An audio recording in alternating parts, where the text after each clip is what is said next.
Hai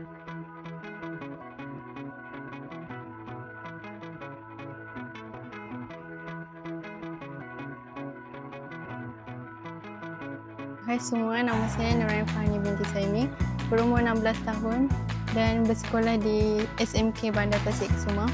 Impian saya ingin melanjutkan pelajaran ke peringkat lebih tinggi dan saya ingin melanjutkan pelajaran di negara Australia sebab saya suka berminat dengan persekitarannya, and then saya nak belajar culture diorang macam mana and all of that.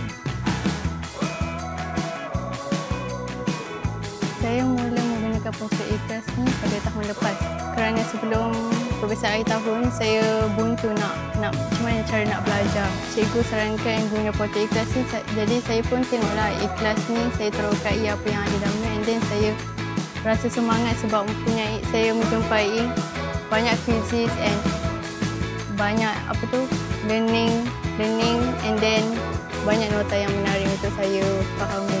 Sebab kuis ni dapat membantu saya tingkatkan kefahaman saya and then peringatkan saya apa yang saya sudah study.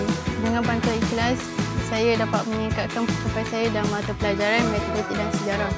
Sebab pada form tu saya sangat lemah lah matematik dan sejarah. And then saya jumpa Pocket iKlas ni, so dapat membantu saya meningkatkan dari keputusan A kepada B.